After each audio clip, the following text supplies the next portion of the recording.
Alvin, ang sundalo. Credit to the author. 2,449-57. Ang mga pangalan po na nandito ay galing sa mga name generator.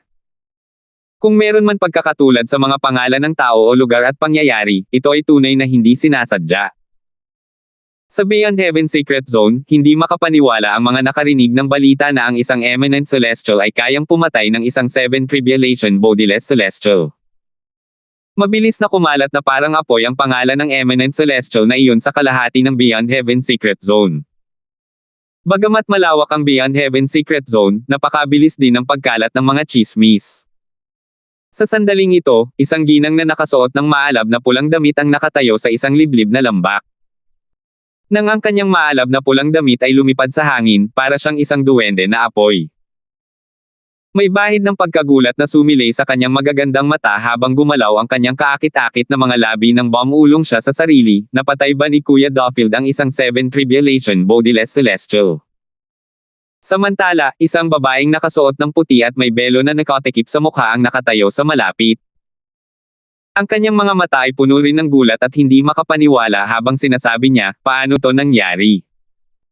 Huwag mong sabihing nakuha na niya ang mana mula sa isang dakilang pangkalahatang gininto ang celestial. Ang dalawang babaeng ito ay walang iba kundi ang dalawang kahalili mula sa 7 Absolute Sect. Si Irish, ang kahalili ng ikalimang Absolutes, ang Blazing Phoenix Progeny, at si Tanya, ang kahalili ng pangalawang Absolutes, ang Prophet Progeny. Pareho silang nagkita mga 6 na buwan na ang nakalilipas sa Beyond Heaven Secret Zone. Dahil sa kanilang lakas, kinailangan nilang manatiling tahimik. Tutal, maaaring hindi man lang nila kayang harapin ang isang ordinaryong eminent celestial. Nang marinig ang mga salita ni Tanya, tumango si Irish. Posible. Malalaman natin kung nakuha na niya ang mana mula sa isang great overarching golden celestial pagkatapos lumabas ang mga taong iyon.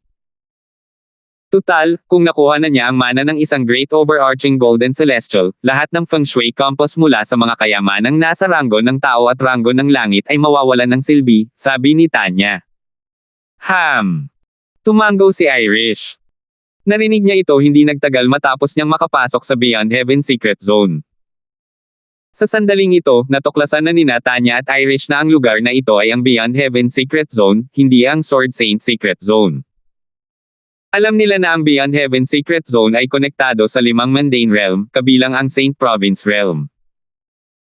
Natuklasan din nila na hindi lamang ang mga powerhouse na wala pang 100 taong gulang mula sa iba pang mundane realm ang nakapasok sa Beyond Heaven Secret Zone, kundi natuklasan din nila na maraming bodiless celestials ang nakapasok din sa Secret Zone.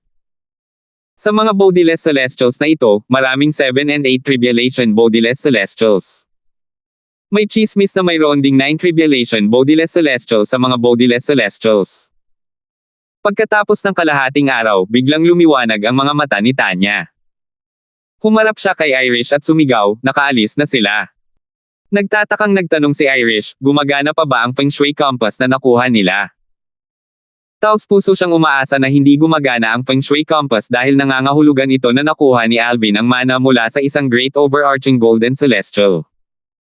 Sa tuwing magbubukas ang Beyond Heaven Secret Zone, isang tao lamang ang makakakuha ng mana mula sa isang great overarching golden celestial. Dahil dito, kapag ang isang tao ay nakakuha na ng mana, ang mga klon na patungo sa lokasyon ng mana ay mawawala ng silbi. Sa madaling salita, kung nakuha ni Alvin ang mana mula sa isang great overarching golden celestial, lahat ng klon ay hindi nagagana. Itinuon ni Tanya ang kanyang tingin sa feng shui compass ng ilang sandali bago sumagot, gumagana pa rin ang feng shui compass na hawak nila. Bilang isang heaven-defying Dao cultivator, si Tanya ay nakapag-master ng soul secret technique na nagdulot sa kanya na pigilan ang mga tao, kabilang ang mga bodiless celestial, sa pagtuklas ng kanyang divine consciousness. Dahil dito, kahit na sinusubaybayan niya ang isang maliit na grupo ng mga tao na nakakuha ng mga pahiwatig na patungo sa lokasyon ng mana na iniwan ng isang great overarching golden celestial pagkatapos niyang makilala si Irish, hindi siya natuklasan. Ilang araw na ang nakalilipas, ang maliit na grupo ng mga taong iyon ay pumasok sa isang imbakan ng kayamanan na parang tao. Doon lang sila lumabas. Pagkalabas nila, patuloy silang sinundan ni Tanya. Nang matuklasan ni Tanya na gumagana pa rin ang Feng Shui Compass, dali-dali niyang sinenyasan si Irish at sinabing bago sila umalis sa liblib na lambak, tara na. Sundan natin sila. Nawala sa kanyang isipan si Irish. Kilalang-kilala niya ang lakas ni Alvin. Bago pa sila makapasok sa Beyond Heaven Secret Zone, ang lakas nito ay maihahambing sa Sixth Tribulation Bodiless Celestial. Hindi pa nakuha ni Big Brother Duffield ang mana mula sa Great Overarching Golden Celestial. Kung gayon, paano niya nagawang patayin ang isang 7 Tribulation Bodiless Celestial? Kahit na makakuha siya ng Celestial Sword, ang lakas nito ay maihahambing lamang sa isang 7 Tribulation Bodiless Celestial. Posible ba na nakakuha rin siya ng Offensive Divine Ability mula sa isang Devata Realm? Batay sa aking nalalaman, maaaring may mga Divine Abilities mula sa Devata Realm sa isang Heaven Rank Treasure Vault. Malamang na nakakuha siya ng isa sa mga divine abilities na iyon. Isinakripisyo ni Irish ang kanyang buhay para kay Alvin noon. Dahil dito, naantig si Alvin at lalong lumaki ang kahalagahan nito sa puso niya. Hindi nagtagal ay umibig siya rito. Dahil mahal niya ito, natural lang na wala siyang itinago sa kanya. Dahil dito, nakagawa siya ng mga tumpak na hula tungkol dito. Natuwa si Irish habang patuloy niyang iniisip, kung tama ako, malamang ay nakakuha na si Kuya Duffield ng isa pang palatandaan na hawantong sa mana ng isang Great Overarching Golden Celestial dahil tiyak na mayroong Feng Shui Compass sa isang Heaven Rank Treasure Vault. Paano siya hindi masisiyahan kung nangangahulugan ito na makakasalubong niya ito sa Beyond Heaven Secret Zone? Tunay nga, may punto kung saan magtatagpo sina Irish at Tanya kay Alvin at sa kanyang mga kasama. Ang puntong ito ng pagtatagpo ay walang iba kundi ang lokasyon ng mana mula sa isang dakilang pang-ibabaw na gininto ang Celestial. Sa sandaling ito, hindi lamang sina Irish at Tanya ang mga tao mula sa Saint Province Realm na patungo sa manang naiwan ng isang Great Overarching Golden Celestial. Habang nakalutang sa ibabaw ng isang glacier, si Brianna, na nalaman lamang na napatay ni Alvin ang isang 7 Tribulation Bodiless Celestial, ay nagulat din. Nagawa niyang patayin ang isang 7 Tribulation Bodiless Celestial. Ganun na ba siya kalakas? Nang makabawi si Brianna sa kanyang katinoan, lumingon siya upang tingnan ang isang babaeng kamukhang kamukha niya. Kelly, akala ko ay nalampasan na ng lakas mo ang kanya. Sino ang mag-aakala na mas lalakas pa siya? Ang kanyang mga mata ay puno ng masalimuot na emosyon nang magsalita siya. Nabigla siya na si Alvin ay mas malakas pa kaysa sa kanyang kapatid. Bahagyang napangiti si Kelly nang marinig ang mga salita ni Brianna, tila hindi nagulat. Si Brother Tian ay talagang mas malakas kaysa sa akin. Sa sandaling ito, ang kanyang mga mata ay puno ng pananabik. Tutal, makikita niya rin ito sa Beyond Heaven Secret Zone sa lalong madaling panahon. Natural lang na mas mahusay ang pagkakaintindi ni Kelly kay Alvin kumpara kay Irish. Alam niyang tiyak na nakakuha ang kanyang tauhan ng isang Celestial Sword at isang Offensive Divine Ability mula sa isang Devata Realm. Hindi niya man lang isinaalang-alang ang Celestial Techniques dahil alam niyang hindi nito susubukang maging bihasa sa isang Celestial Technique kahit pa makakuha siya nito. Tutal, alam niyang ang Sovereign Heart Sword ay maaaring sumalungat sa isang Celestial Technique. Naisip ni Kelly nang may pananabik, dahil ang mga banal na kakayahan mula sa Devata Realms ay matatagpuan lamang sa mga imbakan ng kayamanan na nasa ranggo ng langit, nangangahulugan ito na si Brother Tian ay nakapasok at nakalabas na sa isang imbakan ng kayamanan na nasa ranggo ng langit. Tiyak na nakuha niya ang clue na humahantong sa mana ng isang Great Overarching Golden Celestial. Kami ni Elder Sister ay dumaan sa maraming imbakan ng kayamanan na nasa ranggo ng tao at patungo rin kami sa mana ng isang Great Overarching Golden Celestial. Dapat ay makikita ko si Brother Tian doon. Sa isang lugar sa lihim na sona ng higit pa sa langit. Isang batang babae na nakasuot ng gininto ang damit ang naglalaro gamit ang isang bakal na kuko. Makikita na ang bakal na kuko ay pambihira dahil hindi ito gawa sa karaniwang bakal.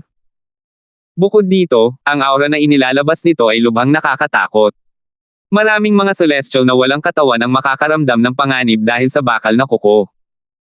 Bamulong ang batang babaeng nakasuot ng gininto ang damit sa sarili, kaya ito ay isang celestial supreme treasure. Sa katunayan, naiiba ito sa mga sandata sa mga makamundong kaharian. Sa sandaling ito, ang batang babaeng nakasuot ng gininto ang damit ay napapaligiran ng mga celestial na walang katawan at mga celestial na walang katawan. Lahat sila ay palihim na nag-uusap sa isa't isa. Sino ang batang babaeng ito? Bakit ang lakas niya? Nanginginig na tanong ng isang walang katawan na Celestial. Puno ng pangamba ang kanyang mga mata habang nakatingin sa batang babaeng nakadamit ng ginto. Hindi kayang tiisin ng isang 5 Tribulation Bodiless Celestial ang kahit isang suntok mula sa kanya. Ang pinakamalakas na tao sa grupong ito ay isang 4 Tribulation Bodiless Celestial lamang. Paanong hindi matatakot ang mga tao sa paligid kapag naaalala nila ang eksena kung saan pinatay ng batang babaeng nakasuot ng ginto ang isang 5 Tribulation Bodiless Celestial? Saan pa kaya sila makakahanap ng lakas ng loob para agawin ang Celestial Supreme Treasure mula sa kanya? 2,450. Swoosh! Sumipol ang hangin sa hangin habang isinuot ng batang babaeng nakasuot ng gininto ang damit ang bakal na kuko at mabilis na iniabot ang kanyang kamay. Rrrp! Sa sandaling kumilos ang batang babaeng nakasuot ng gininto ang damit, isang tunog ng pagkapunit ang narinig. Hindi niya pinunit ang kawalan, ngunit halos walang nakitang mga gasgas sa kawalan. Hindi ito nangangahulugan na mahina ang batang babae o walang silbi ang malakuko na Celestial Supreme Treasure, ito ay sadyang matatag ang Beyond Heaven Secret Zone. Kahit ang isang 9 Tribulation Bodiless Celestial ay hindi kayang pamunit ng buta sa kawalan sa Beyond Heaven Secret Zone. Napanganga ang mga nanood sa gulat at takot nang makita nila ang sumunod na eksena matapos gamitin ng batang babaeng nakasuot ng gininto ang damit ang Celestial Supreme Treasure. Ang batang babaeng nakasuot ng gininto ang damit ay walang iba kundi si Little Gold. Siya ang Jade-Eyed Heavenly Mouse na dating sumusunod kay Alvin. Sa kasalukuyan, siya ay nag-evolve mula sa Jade-Eyed Heavenly Mouse patungo sa Celestial Beast na kilala bilang Red-Eyed Celestial Devouring Mouse. Matapos makapasok ng magkasama sina Little Gold, Little White, at Little White sa Beyond Heaven Secret Zone, natuklasan ni Little Gold na nag-iisa na lamang siya pagkatapos nilang makapasok. Mag-isa siyang naglakbay sa Secret Zone sa lahat ng oras na ito at nakatagpo ng maraming tao na nagbalak laban sa kanya at gustong patayin siya. Gayunpaman, nagawa niyang patayin silang lahat. Sumugod si Little Gold papunta rito ngayon nang makarinig siya ng balita tungkol sa isang Earth-rank treasure vault na naglalaman ng isang sandata. Pagdating niya, natuklasan niya na ang pinakamalakas na tao sa paligid ay isang 5 Tribulation Bodiless Celestial lamang. Nang panahong iyon, malapit nang hawakan ng 5 Tribulation Bodiless Celestial ang Celestial Supreme Treasure ng salakayin at patayin niya ito. Ang kanyang mga ginawa ay ikinatakot ng mga nanunood at madali niyang nakuha ang Celestial Supreme Treasure dahil walang nang-ahas na makipaglaban sa kanya. Ramdam ni Little Gold ang sakam at takot ng mga titig na nakatutok sa kanya kaya inalog niya ang bakal na kuko sa kanyang kamay at ngumiti habang nagtanong, bakit kayo nakatitig sa Celestial Supreme Treasure?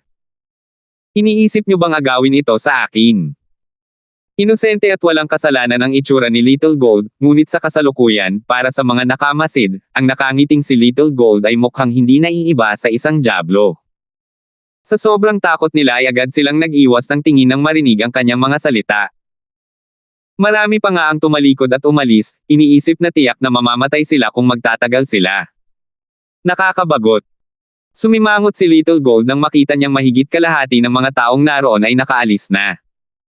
Hindi na niya inabala ang mga nanunood at itinabi na lang ang bakal na kuko bago umalis. Pinanood lamang ng mga nanood ang pag-alis ni Little Gold, wala ni isa sa kanila ang naglakas loob na habulin siya at agawin ang Celestial Supreme Treasure. Hindi nagtagal at may balitang nakarating kay Little Gold. Napatay ni Brother Alvin ang isang 7 Tribulation Bodiless Celestial sa isang atake lang. Bagamat marami ang nag-akala na ang balita ay chismis lamang na walang batayan, hindi iyon ang iniisip ni Little Gold. Bulong niya sa sarili, akala ko mas malakas ako kaysa kay Brother Alvin. Sino ang mag-aakala na mayroon na siyang lakas para patayin ang 7 Tribulation Bodiless Celestials? Bukod pa rito, kaya niya itong gawin sa isang atake lang. Nangangahulugan ito na ang kanyang lakas ay maihahambing na ngayon sa isang 8 Tribulation Bodiless Celestial. Hindi siya naiinggit na lumakas ng ganito si Alvin, sentimo, sa halip taos puso siyang masaya para dito. Hindi nagtagal matapos marinig ni Little Gold ang balita, narinig din ito ni na Little Black at Little White. Dahil sila ay kambal, ginamit nila ang kanilang koneksyon sa dugo upang makilala at mahanap ang isa't isa nang dumating sila sa Beyond Heaven Secret Zone. Ang lakas ni Brother Alvin ay maihahambing sa isang 8 Tribulation Bodiless Celestial. Ang lakas na ng dating niya. Maya-maya, nakabuo ng conclusion si Little Black. Dahil si Brother Alvin ay lumabas mula sa isang imbakan ng kayamanan na nasa ranggo ng langit, dala ang clue na nakuha niya roon, malamang ay papunta na siya ngayon sa lokasyon ng mana mula sa isang great overarching golden celestial. Kung gayon, ipagpatuloy natin ang ating paglalakbay dahil nakuha na rin natin ang clue mula sa tagwan ng kayamanang ito na may ranggong tao, sabi ni Little White habang tinitingnan ang feng shui compass na hawak niya. Sumenya siya kay Little Black at pareho silang umalis sa direksyon kung saan nakaturo ang compass. Ang 10,000 halimaw sa langit ay isa sa 81 Devata realms. Sa sandaling ito, sa isang kahanga-hanga at malaking palasyo sa langit ng 10,000 halimaw. Dalawang magagandang babae ang nakaupo sa malaking bulwagan ng palasyo. Isa sa mga babae ang nakaupo sa pangunahing upuan habang ang isa naman ay nakaupo sa kanyang kanan.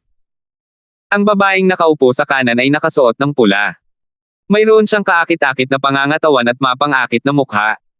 Sa sandaling ito, nakakunot ang kanyang mga kilay na parang may naramdaman siyang kakaiba. Ano iyon? Ang babaeng nakaupo sa pangunahing upuan ay nakasuot ng mapusyaw na berdeng roba. Maganda siya at may dalisay na aura.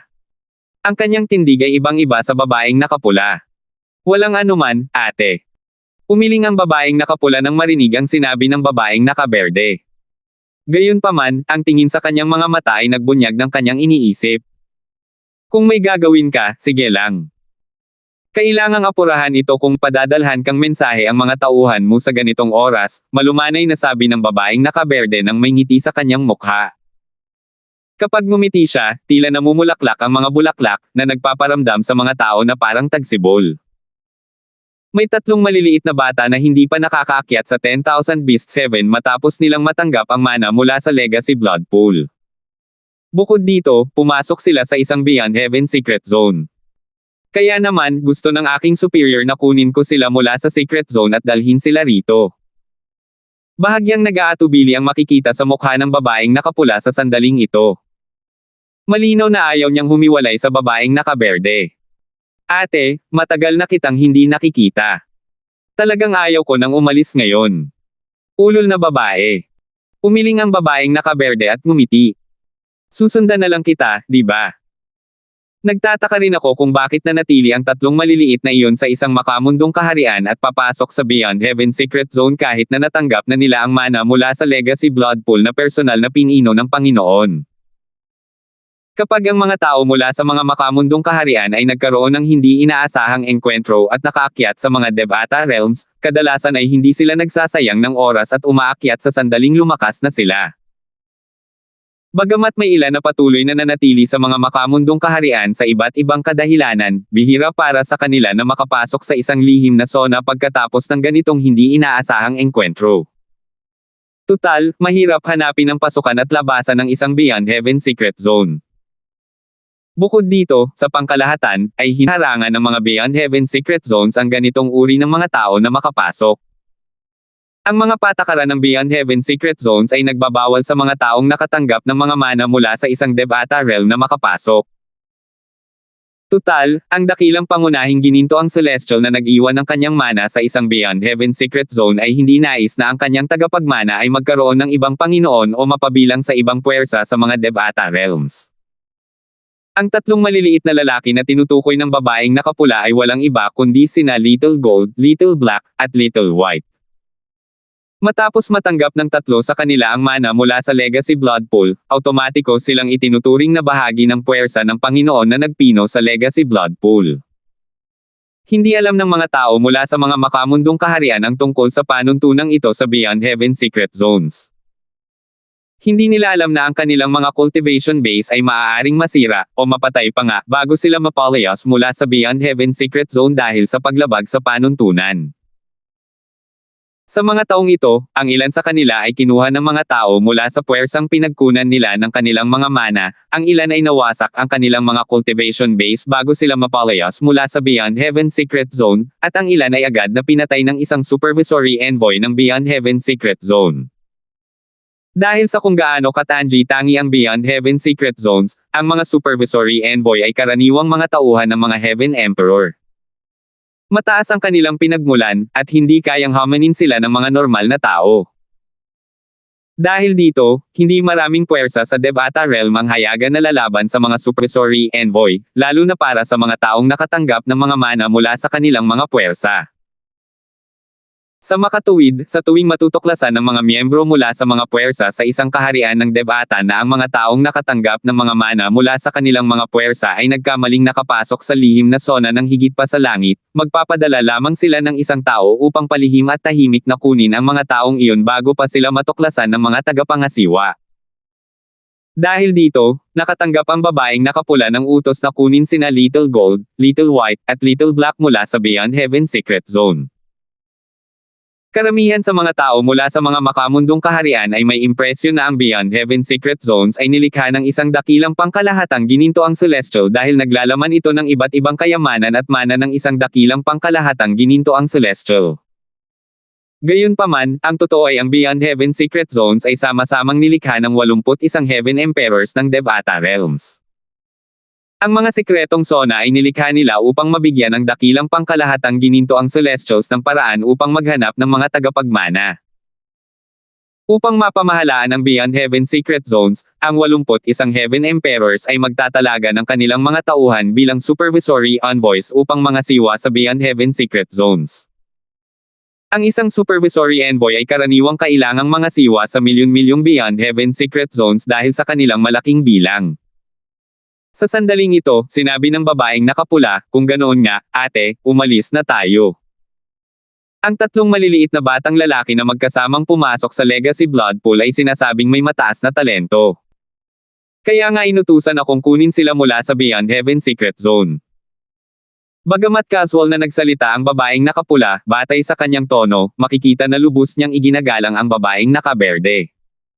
2,451 Matapos kitang pakinggan, mas lalo akong interesado na makilala ang tatlong maliliit na iyon. Nagliwanag ang mga mata ng babaeng nakaberde sa tuwa nang marinig niya ang mga salita ng babaeng nakapula. Kung gayon, huwag na tayong mag-aksaya ng oras. Tara na. Sabi ng babaeng nakapula. Tara na. Sabi ng babaeng nakaberde bago tuluyang naglaho ang katawan niya na nakaupo sa pangunahing upuan sa malaking bulwagan. Sa sumunod na sandali, nawala rin ang babaeng nakapula. Agad na nabalot ng katahimikan ang malaking bulwagan. Sa sandaling ito, sina Little Gold, Little Black, at Little White na nasa Beyond Heaven Secret Zone ay walang kaalam-alam sa paparating na panganib. Hindi nila alam na kung sila ay matuklasan ng isang Supervisory Envoy ng Beyond Heaven Secret Zone, maaaring mawala ang kanilang mga cultivation base, o kaya'y mamatay. Natural lang, hindi rin nila alam na may isang taong ipinadala para kunin sila. Habang papalapit sa kanila ang panganib, ang tanging nasa isip lang nila ay ang makilala sina Alvin at Kelly. Bawat Devata Realm ay mayroong Beyond Heaven Pavilion, at mayroong 81 Beyond Heaven Pavilions dahil mayroong 81 Devata Realm. Ang mga Beyond Heaven Pavilion ay mga istasyon ng paglilipat sa pagitan ng isang Devata Realm at iba't ibang Beyond Heaven Secret Zones. Ang mga Great Overarching Golden Celestial ay kailangang magparehistro dito kung gusto nilang pumunta sa isang Beyond Heaven Secret Zone upang iwanan ang kanilang mga mana. Pagkatapos magparehistro, maaari na silang makapasok sa isang Beyond Heaven Secret Zone sa pamamagitan ng isang transporting formation sa Beyond Heaven Pavilion. Ayon sa mga patakaran, kapag iniwan nila ang kanilang mga mana sa isang Beyond Heaven Secret Zone, kailangan din nilang mag-iwan ng mga imbakan ng kayamanan na nasa ranggo ng langit at lupa sa Secret Zone. Katulad ng Beyond Heaven Secret Zones, ang Beyond Heaven Pavilions ay karaniwang pinamamahalaan ng mga tao ng mga Heaven Emperor. Dahil maraming tao ang kasangkot sa pamamahala ng isang Beyond Heaven Pavilion, natural lamang na mayroong mabubuti at masasamang tao. Ilan sa mga hindi kanais-nais na karakter ay nagbebenta pa ng impormasyon mula sa Beyond Heaven Secret Zones para sa kanilang personal na pakinabang. Halimbawa, nang may isang tao mula sa Beyond Heaven Pavilion na nakatuklas na nilabag nina Little Gold, Little Black, at Little White ang mga patakaran ng Beyond Heaven Secret Zones, ang taong iyon ay dapat na mag-abiso sa isang Supervisory Envoy upang magpataw ng parusa. Gayunpaman, hindi niya ipinaalam sa isang Supervisory Envoy, sa halip, ipinaalam niya sa puwersang nagmamay-ari ng mana na natanggap ng tatlong maliliit na lalaki. Ang mga insidenteng tulad nito ay karaniwan, at ang mga impormanteng iyon ay lubos na gagantimpalaan mula sa iba't ibang puwersa. Sa isang nakasarang silid, isang lalaking nasa katanghaliang gulang na tila nakasuot ng isang uri ng uniforme ang tumuro sa dalawang mirror images na nagpapakita ng tatlong tao. Ang kanyang uniforme ay nakasulat na Beyond Heaven Pavilion na nakaberde sa kanyang dibdib. Magalang niyang sinabi sa isang babaeng nakapula, Lord Meng, ang tatlong taong ito. Sa isa sa mga mirror images, makikita ang isang batang babaeng nakasuot ng gininto ang damit na nagmamadali patungo sa isang hindi kilalang lokasyon. Sa kabilang mirror image, makikita ang isang batang lalaking nakasuot ng itim at isang batang babaeng nakasuot ng puti sa isang imbakan ng kayamanan na nasa ranggo ng tao, madaling nalampasan ang mga hamon doon.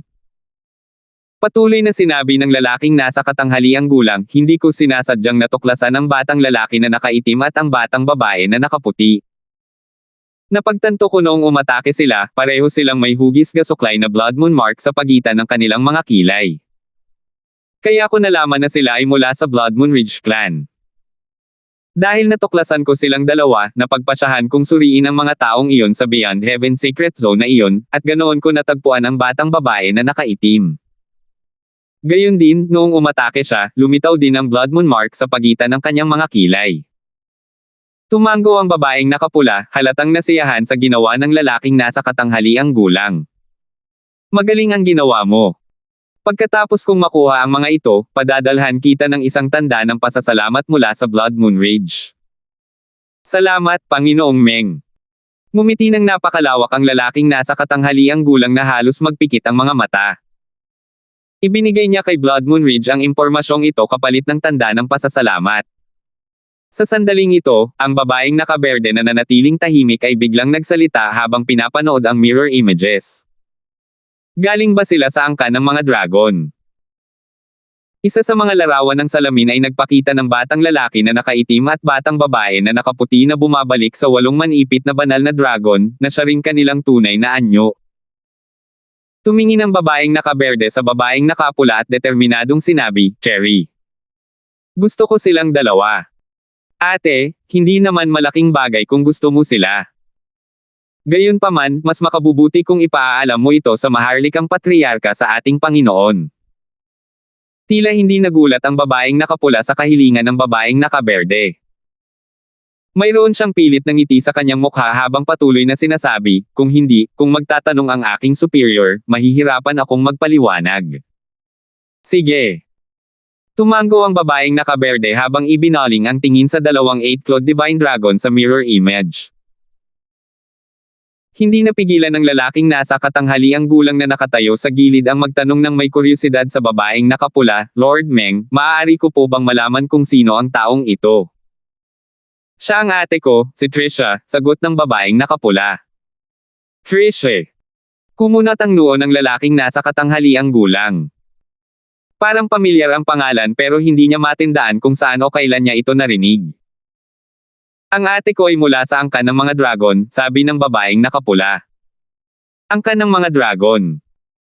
Biglang natigilan ang lalaking nasa katanghaliang gulang nang marinig ang mga salita ng babaeng nakapula. Lumingon siya para tingnan ang babaeng nakaberde at nagtanong sa nanginginig na boses, siya ba si Elder Trisha, ang pinakabatang nakatatala sa angkan ng mga dragon sa ating 10,000 Beasts Heaven? Opo, sagot ng babaeng nakapulang damit sabay tango. Isang karangalan ang makilala ka, Elder Trisha. Nagmamadaling sinabi ng lalaking nasa katanghaliang gulang, patawarin mo ako sa pagiging bastos at hindi ko pag-alam kung sino ka kanina. Patawarin mo ako sa aking kamangmangan. Bagamat ang kasalukuyang Heaven Emperor ng 10,000 Beasts Heaven ay hindi mula sa angkan ng dragon, ang puwersa ng angkan ng dragon ay pangalawa lamang sa puwersang nasa ilalim ng Heaven Emperor. Kahit ang isang malakas na puwersa tulad ng Blood Moon Ridge ay mas mababa pa rin sa angkan ng dragon. Ang babaeng nakaberde, si Trisha, ang pinakabatang nakatatanda sa angkan ng dragon sa 10,000 Beasts Heaven, ay hindi nag-atubili na sumagot sa lalaking nasa katanghaliang gulang. Sinulyapan niya ito ng walang pakialam at sinabing, I activate ang transport information na patungo sa Beyond Heaven Secret Zone. Oo. Natural lang na hindi naglakas loob na magantala ang lalaking nasa katanghaliang gulang nang marinig niya ang mga salita ni Trisha. Mabilis niyang pinaandar ang transporting formation gaya ng iniutos ni Trisha. Paano siyang hindi matatakot? Bagamat ang Beyond Heaven Pavilion na ito ay pagmamay-ari ng Heaven Emperor ng 10,000 Beasts Heaven, alam na alam ng lalaking nasa katanghaliang gulang na walang pakialam ang Heaven Emperor kahit libu-libong taong katulad niya ang mapatay ni Trisha. Swoosh! Swoosh! Sa sandaling ma-activate ang transporting formation, agad na nawala si Trisha sa loob nito. Sumunod ang babaeng nakapula. Katulad nito, ang Beyond Heaven Secret Zone ay nakakuha ng dalawang bagong dating. Si Elder Trisha mula sa angkan ng Dragon at si Cherry mula sa Blood Moon Rage. Pagdating pa lang ni Trisha sa Beyond Heaven Secret Zone, pinalawak na niya ang kanyang divine consciousness na sumasaklaw sa isang malaking lugar ng Beyond Heaven Secret Zone. Batay dito, makikita kung gaano kalakas si Trisha, ang pinakabatang nakatatanda sa angkan ng Dragon sa 10,000 Beasts Heaven. Akmang babawiin na ni Trisha ang kanyang banal na kamalayan nang matuklasan niyang wala sa saklaw ang kanyang dalawang target nang bigla siyang makaramdam ng kung ano. Ito ay sa pamamagitan ng kanyang banal na kamalayan, pinanood ni Trisha ang isang celestial sword na tumama mula sa kamay ng isang binata na nakasuot ng lila habang mahigit 5 sinag ng espada ang sumusunod sa likuran. Nang sumanib ang mga sinag ng espada sa espada, agad nitong pinalakas ang kapangyarihan ng espada. Hindi nagtagal at napatay ng binata na nakasuot ng lila ang isang celestial na walang katawan na may 6 tribulation. Bulong ni Trisha sa sarili, ang sining na ito na may hawak ng sword ay parang. Pinaikit niya ang kanyang mga mata nang lumitaw sa kanyang isipan ang mga eksena mula sa maraming taon na ang nakalilipas. Nang panahong iyon, isang henyo na si Sword Celestial ang pumunta sa 10,000 Beast 7 upang hamanin ang patriarka ng angkan ng Dragon. Tunay na nakakagulat ang labanang iyon. Si Trisha ay isa lamang ordinaryong disipulo sa angkan ng mga dragon noong panahong iyon. Gayunpaman, dahil ang kanyang mga magulang ay mga tagapag-alaga ng angkan ng mga dragon, nagkaroon siya ng pagkakataong mapanood ang labanan. Sa labanang iyon, ang patriarka na kanilang iginagalang na parang isang Diyos, ay natalo ng henyong si Sword Celestial. Nahirapan siyang tanggapin ang kinalabasan ng labanan noong panahong iyon. Malinaw na natatandaan ni Trisha ang sinabi ng patriarka sa lalaking iyon pagkatapos ng kanyang pagkatalo. Tinatanggap ko ang aking pagkatalo. Batay sa iyong lakas, kung gagawa ka ng isa pang hakbang pasulong, hindi magiging mahirap para sa iyo na hamanin ang isang Heaven Emperor at manalo. Sa oras na iyon, ikaw ay magiging isang Heaven Emperor. Maya-maya, may balita mula sa Solitary Destructive Heaven, isa sa 81 Devata Realms. May isang taong humamon sa Heaven Emperor ng Solitary Destructive Heaven at pinatay ang Heaven Emperor. At sa gayon, ang lalaking pumatay sa Heaven Emperor ng Solitary Destructive Heaven ay naging bagong Heaven Emperor ng Solitary Destructive Heaven. Naalala ni Trisha ang kanyang pagkagulat nang malaman niya na ang bagong Heaven Emperor ng Solitary Destructive Heaven ay ang henyong si Sword Celestial na tumalo sa patriarka ng angkan ng Dragon. Hindi niya inaasahan na magkakatotoo ang mga sinabi ng patriarka. 2,452. Si Trisha, ang pinakabatang nakatatanda sa angkan ng Dragon sa 10,000 Beasts Heaven, ay naalala ang Heaven Emperor ng Solitary Destructive Heaven, ang henyong si Sword Celestial na humamon sa Patriarch ng angkan ng Dragon at nanalo, nang makita niya ang binata na nakasuot ng lila na hawak ang kanyang Celestial Sword. Bagamat mas malalim ang sword-wielding art na ginamit ng henyong si Sword Celestial, nakita pa rin niya ang mga pagkakatulad noong ginamit ng binata na nakasuot ng lila ang sword-wielding art. Isang ideya ang pumasok sa isip ni Trisha sa sandaling iyon. May koneksyon ba siya sa taong iyon sa Solitary Destructive Heaven? Talagang hindi niya inaasahan ito. Hindi siya maniniwala kung hindi niya nasaksihan ang binata na nakasuot ng lila na may hawak na Celestial Sword. Tutal, paano naman magiging kamag-anak ang isang taong kasing taas ng taong iyon mula sa Solitary Destructive Heaven sa isang taong mula sa isa sa mga makamundong kaharian? Maraming henyo ang nakita ni Trisha bilang isang elder mula sa Dragon sa 10,000 Beasts Heavens, ngunit namangha pa rin siya sa binata na nakasuot ng lila. Hindi siya magugulat kung makakita siya ng isang eminent celestial na pumapatay ng isang sixth tribulation bodiless celestial sa Devata realms. Kung tutuusin, ang mga eminent celestial sa Devata realms ay naiiba sa mga eminent celestial sa mga mundane realms. Isa lamang siyang eminent celestial, ngunit kaya niyang pumatay ng isang sixth tribulation bodiless celestial nang walang kahirap-hirap kahit na ang sixth tribulation bodiless celestial ay hindi gumamit ng anumang celestial weapon. Karamihan sa mga tao sa Devata realms ay tinutukoy ang celestial supreme treasures bilang celestial weapons. Halos lahat ng bodiless celestials ay maaari lamang gumamit ng celestial weapons, hindi nila kayang makabisado ang anumang celestial techniques o divine abilities mula sa Devata realms at mundane realms. Dahil sa espesyal na konstitusyon ng bodiless celestials, hindi nila kayang tiisin ang celestial techniques at divine abilities. Kahit na ang isang tao ay nakabisado na ang celestial techniques o divine abilities bago maging bodiless celestial, hindi na nila ito magagamit kapag sila ay naging bodiless celestial maliban na lang kung gusto nilang mamatay. Ito ay naaangkop din sa 9 tribulation bodiless celestials. Kailangan nilang maghintay hanggang sa malampasan nila ang huling bodiless celestial tribulation, umakyat sa Devata realm, at magkaroon ng bagong katawan bago nila magamit ang celestial techniques o divine abilities. Ito ang pinakamalaking kahinaan ng isang bodiless celestial. Natural lang, may exception dito. Ang mga bodiless celestial na nakapag-master na ng soul congregation embodiment ay nakapag-cast ng mga soul offensive celestial techniques at divine abilities mula sa Devata realms. Maya-maya, umiling si Trisha. Nagkataon lang siguro ito. Sa huli, napagpasyahan niya na malabong ang binata na nakasuot ng lila ay may kaugnayan sa Heaven Emperor ng Solitary Destructive Heaven. Ang sword-wielding art ay nagkataon lamang. Pagkatapos noon, mabilis niyang binawi ang kanyang divine consciousness upang magsaliksik sa ibang direksyon.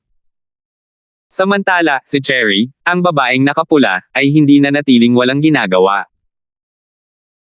Pinalawak din niya ang kanyang banal na kamalayan upang hanapin ang kinaroroonan ng batang babaeng nakaginto, ng batang lalaking nakaitim, at ng batang babaeng nakaputing. Sa sandaling ito, ang batang babaeng nakasuot ng ginintoang damit na nakalutang sa kalangitan ay bumaba sa isang lawa. Nang bumaba siya sa lawa, nagdulot ito ng pagtalsik, ngunit nanatili siyang tuyo. Hawak niya ang isang feng shui compass habang tuwang-tuwa niyang sinasabi, sa wakas ay nakahanap na ako ng isang imbakan ng kayamanan na nasa ranggo ng tao.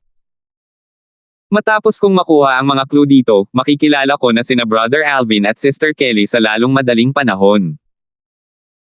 Paalis na sana ang babaeng nakasuot ng ginintoang damit patungo sa direksyon kung saan nakaturo ang feng shui compass ng swoosh, swoosh. Isang babaeng nakapula ang lumitaw na parang bugzo ng hangin na humaharang sa dinarianan ng batang babaeng nakapula. Malaki ang ipinagbago ng ekspresyon ng batang babaeng nakasuot ng ginintoang damit nang makita niya ang babaeng nakasuot ng pulang damit. Makikita sa mga mata nito ang pag-aalala at bahid ng takot nang magtanong ito, "Sino ka?" Ang babaeng nakasuot ng pulang damit ay lumitaw galing sa kawalan. Ang batang babaeng nakasuot ng ginintoang damit ay hindi man lang naramdaman ang anumang bagay bago ang paglitaw ng babaeng nakasuot ng pulang damit. Batay dito, alam niyang ang babaeng nakasuot ng pulang damit ay mas malakas kaysa sa kanya. Bumantong hininga si Cherry, ang babaeng nakapula, habang nakatingin sa batang babaeng nakaginintoang damit at sinabing, "Bata, masyado kang sakam. Matapos mong makuha ang mana ng Legacy Blood Pool mula sa ating Blood Moon Ridge, dapat ay umakyat ka na sa 10,000 Beasts Heaven.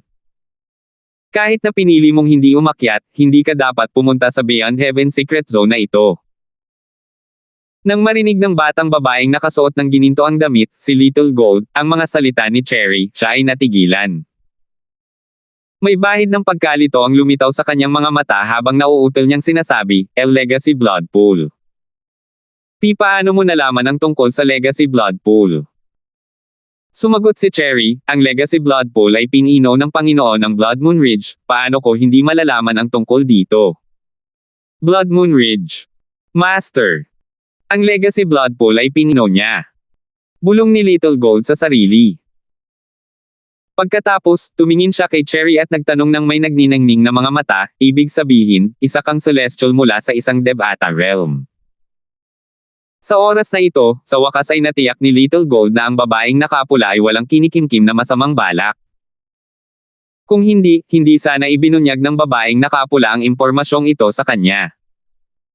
Bukod pa rito, kung gusto siyang patayin ng babaeng nakapula, napakadali para sa kanya na gawin ito. Oo. Tumango si Cherry bago niya sinabi, pumunta ako rito para ilabas ka rito sa lihim na sona ng higit pa sa langit. Alam mo ba na mapanganib para sa iyo na nandito ka? Seryoso ang kanyang boses nang magsalita siya. Delikado. Nagulat si Little Gold. Pagkatapos, umiling siya. Hanggat hindi ko ginagalit ang mga bodiless celestial na mas malakas sa akin, magiging maayos ako. Bukod pa rito, maraming tao ang mas mahina sa akin, ngunit nagagawa pa rin nilang mabuhay dito. Batay sa kanyang mga salita, makikita na si Little Gold ay may impresyon na ang panganib na tinutukoy ni Cherry ay ang mga bodiless celestial na mas malakas sa kanya. Matiig ang ipinaliwanag ni Cherry kay Little Gold, hindi ko tinutukoy ang mga bodiless celestial na mas malakas kaysa sa iyo. Ikinwento niya kay Little Gold ang tungkol sa mga supervisory envoy at kung paano nilabag ni Little Gold ang mga patakaran sa pamamagitan ng pagpasok sa Beyond Heaven Secret Zone matapos makuha ang mana mula sa Legacy Blood Pool. Namutla ang mukha ni Little Gold. Kay kung malalaman ito ng supervisory envoy, kahit hindi ako mamatay, mawawala ang aking cultivation base. Oo, tumango si Cherry. Pagkatapos, agad niyang idinagdag, kaya kailangan nating umalis sa lalong madaling panahon. Kapag nalaman ito ng supervisory envoy, hindi lang ikaw, kundi pati ako ay maaapektuhan. May dalawa pa akong kaibigan. Si Little Gold, na nabigla sa sinabi ni Cherry, ay biglang naalala sina Little Black at Little White. Kung hindi ako nagkakamali, dapat ay nakaalis na ang dalawa mong kaibigan dito sa Beyond Heaven Secret Zone. Ihahatid na kita sa kanila, sabi ni Cherry habang inilalayo niya si Little Gold. Sa loob lamang ng maikling sandali, dinala niya si Little Gold sa transporting formation sa Beyond Heaven Secret Zone. Sandali lang ang itinagal bago sila nakarating sa isang silid sa Beyond Heaven Pavilion. Munting ginto. Kakagaling lang ni Little Gold mula sa nakasisilaw na liwanag na kumikislap nang marinig niya ang dalawang pamilyar na boses na sabay na tumatawag sa kanya. Munting itim. Munting puti. Nakahinga ng maluwag si Munting Ginto nang makita niya ang batang lalaking nakaitim at ang batang babaeng nakaputi na nakatayo sa harap niya. Isasama ko sila. Pumunta ka sa angka ng mga dragon pagkatapos ng isang buwan para sa iyong gantimpala. Isang boses ang umalangaw-ngaw sa hangin sa sandaling ito. Natuklasan ni Little Gold ang dalawa pang tao sa lugar na ito, bukod sa babaeng nakapula na nagdala sa kanya rito, si Little Black, at si Little White. Isang babaeng nakaberde ang nakikipag-usap sa isang lalaking nasa katahaliang gulang sa sandaling ito. Salamat, Elder Trisha, sabi ng lalaking nasa katanghaliang gulang. Hindi niya inaasahan na gagantimpalaan din siya ng angka ng dragon dahil inakala niya na gagantimpalaan lang siya ng Blood Moon Rage. Bagamat alam niyang gusto ni Trisha ang dalawa sa mga taong natagpuan niya, wala siyang inaasahan na gagantimpalaan siya ng angkan ng dragon. Cherry, aalis na ako, sabi ni Trisha habang nakatingin kay Cherry.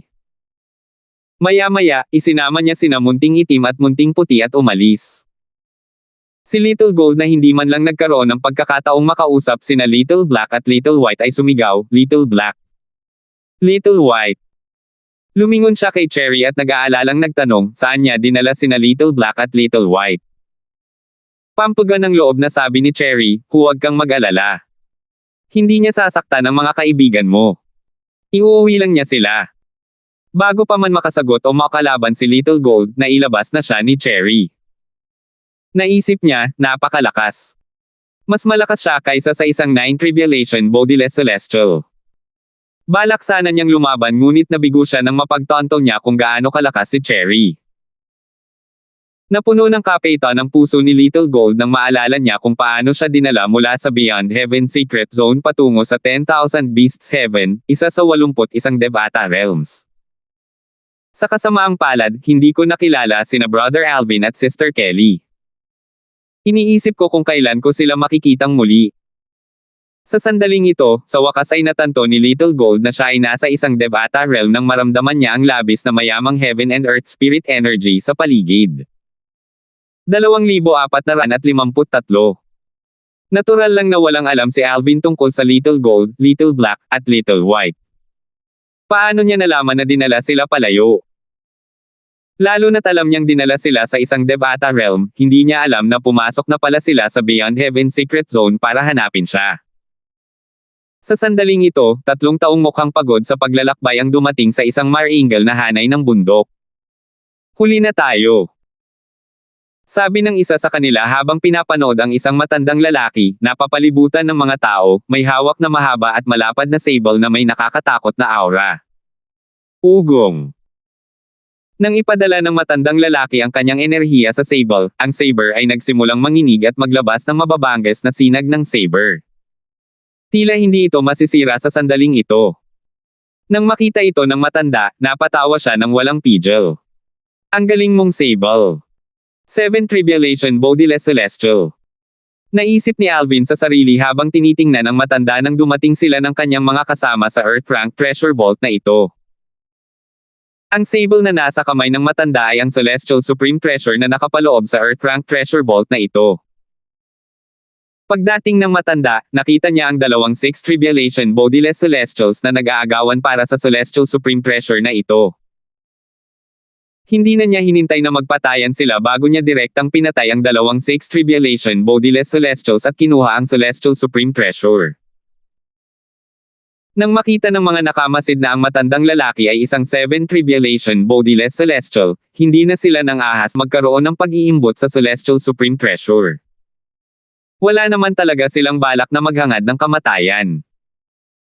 Ang pag-agaw ng Celestial Supreme Treasure mula sa 7 Tribulation Bodiless Celestial na iyon ay hindi naiiba sa pag-agaw ng pagkain mula sa bibig ng isang tigre. Mabuti sana kung wala ang matandang lalaking iyon ng sable. Kung hindi, mapapasayo na ang sable, kapatid na Alvin, buntong hininga ni Nympha na nakatayo sa tabi ni Alvin habang nakatingin sa matandang lalaki na tumatawa habang hawak nito ang sable. Sa palagay ni Nympha, ang matandang lalaki na isang 7 Tribulation Bodiless Celestial ay tiyak na walang kalaban kay Alvin kung hindi niya makuha ang Celestial Supreme Treasure. Tutal, nasaksihan niya ang pagpatay nito sa isang 7 Tribulation Bodiless Celestial kaya alam niyang ang lakas nito ay maihahambing sa isang 8 Tribulation Bodiless Celestial. Gayunpaman, dahil nakuha na ng matandang lalaki ang Celestial Supreme Treasure, nangangahulugan ito na ang lakas ng matandang lalaki ay maihahambing sa isang 8 Tribulation Bodiless Celestial. Ang kapangyarihan ng matandang lalaki ay kapantay ni Alvin kaya naisip niya na magiging mahirap para kay Alvin na agawin ang Celestial Supreme Treasure mula sa matandang lalaki. Samantala, si Aiden, na nakatayo sa kabilang panig ni Alvin, Sentimo, ay nanatiling tahimik. Gayunpaman, base sa mapanghihinayang na ekspresyon sa kanyang mukha, hindi mahirap makita na pareho ang iniisip niya at ni Nympha. Nang magsalita si Nympha, maraming tao ang nakarinig sa kanya kahit hindi malakas ang kanyang boses. Sino ang walang kahihiyang nagyayabang? Sinabi lang ng babaeng ito na kung ang 7 Tribulation Bodiless Celestial na iyon ay hindi nagtataglay ng Celestial Supreme Treasure, makukuha ito ng lalaking nakatayo sa tabi niya. Sa sandaling ito, maraming tao ang nakatingin kina Nympha at Alvin. Alam nilang si Alvin ang tinutukoy niya kanina. Matapos makuha ng 7 Tribulation Bodiless Celestial ang Celestial Supreme Treasure, ang kanyang lakas ay maihahambing sa isang 8 Tribulation Bodiless Celestial. Kaya ang ibig sabihin ng babaeng iyon ay ang binata na nakasuot ng lila na nakatayo sa tabi niya ay may lakas na maihahambing sa isang 8 Tribulation Bodiless Celestial. Bueno, marahil siya ay isang celestial na walang katawan sa 8 kapigatian. Parami ng parami ang mga taong lumingon kay Alvin nang may pagtataka. Inisip nila kung isa ba talaga siyang 8 Tribulation Bodiless Celestial. Kahit na noon, wala ni isa sa kanila ang nang-ahas na suriin ang kanyang cultivation base. Itinuturing na bastos ang pag-imbestiga sa cultivation base ng isang tao. Kung sinuri nila ang cultivation ng binata na nakasuot ng lila, ayos lang sana kung mahina siya. Gayunpaman, kung siya ay magiging malakas, tiyak na mawawalan sila ng buhay. 8 kapighatsang walang katawan na Celestial. Nang marinig ng matandang lalaki na nakakuha ng Celestial Supreme Treasure ang usapan sa kanyang paligid, lumingon din siya upang tingnan si Alvin. Nang makita niya si Alvin, Sentimo, sumigaw siya sa galit, ikaw yan. Para bang si Alvin ang kanyang sinumpaang kaaway. Isang maringal na enerhiya ang agad na lumabas mula sa katawan ng matanda. Ang ilan sa enerhiyang iyon ay napunta sa sable na hawak niya, dahilan para magpakawala ang saber ng mababangges at tila hindi masisirang sinag ng sable. Natural lang na naalerto ang lahat, kasama na si Alvin, Sentimo, sa mga kilos ng matanda. Anong nangyayari? Mukhang kilala nitong 7 Tribulation Bodiless Celestial ang binata na nakasuot ng lila. Bukod pa riyan, mukhang may sama siya ng loob sa binata na iyon. Nakakatuwa naman. Nakita ni Nympha kung gaano galit ang matanda, hindi niya napigil ang magtanong sa gulat, kapatid na Alvin, Sentimo, kilala mo ba siya? Bagamat nanatiling tahimik si Aiden, tumingin din siya kay Alvin nang may pagtataka. Hindi ko pa siya nakikita dati. Umiling si Alvin. Sigurado siyang hindi pa niya nakikilala ang matandang ito noon, paano niya nalaman kung bakit galit na galit ang matandang iyon. Napaisip siya sa sarili, kamag-anak ba siya ng pinatay ko? Naisip niya na malaki ang posibilidad nito. Tutal, marami na siyang napatay na tao simula nang pumasok siya sa Beyond Heaven Secret Zone. Hindi siya nag-alinlangan na marami sa mga taong iyon ang may dalang mirror image talisman sa kanilang mga katawan. Malinaw na naramdaman ni Alvin ang banal na kamalayan na sumusubok sa kanyang cultivation base, dahilan para maramdaman niyang nalantad siya. Tunay nga, tinitigan ng matandang lalaki si Alvin at sinabing may pangungutya, katulad ni Boyet na isang disipulo ng aking Lian Sect, isa ka lamang eminent celestial. Gayunpaman, dahil nagawa mo siyang patayin, tiyak na malakas ka. Gayunpaman, malas mo na nakilala mo ako ngayon. Nalito ang mga nanood nang marinig nila ang mga salita ng matanda dahil wala silang ideya kung ano ang sinasabi nito. Sentimo, Boyet. Sentimo. Siya ay mula sa Lian Sect sa Skyline Realm. Bulalas ng ilan mula sa Skyline Realm.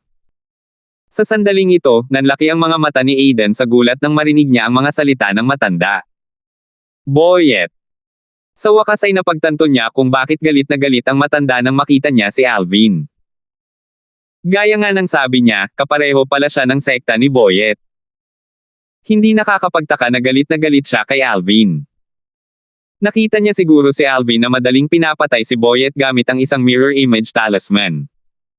Napagtanto rin ni Nympha. Kaya pala galing siya sa iisang sekta ni Boyet.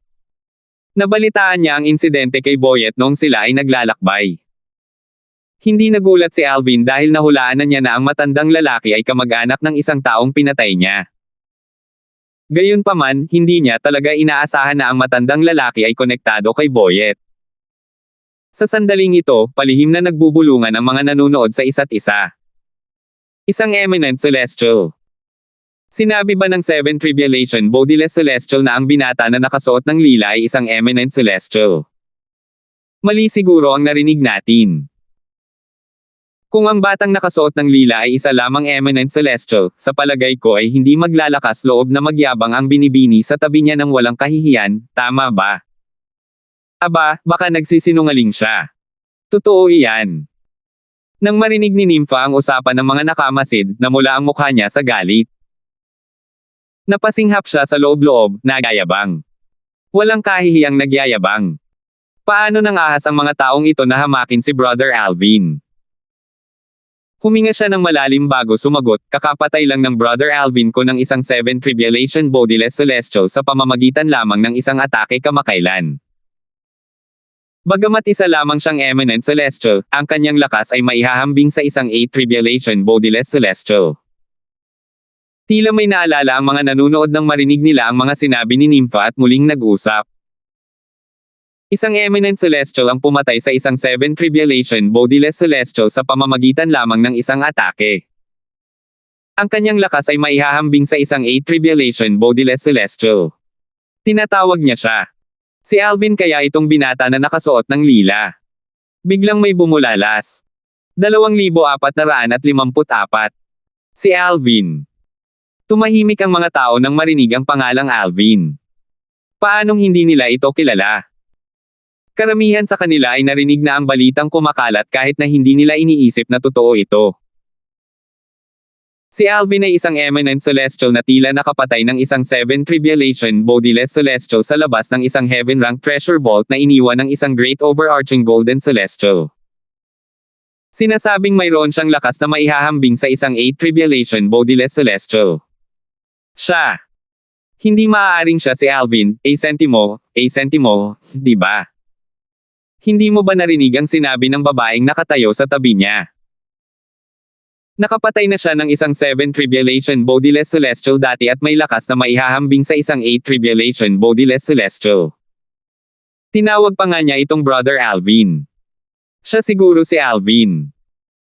Si Nympha, na nakarinig ng usapan sa paligid, ay napangisi at sinabing, si Alvin nga ay kapatid ko na Alvin. Totoo ang balitang narinig ninyong lahat. Napatay niya ang isang 7 tribulation bodiless celestial sa labas ng isang heaven-ranked treasure vault na naiwan ng isang great overarching bodiless celestial.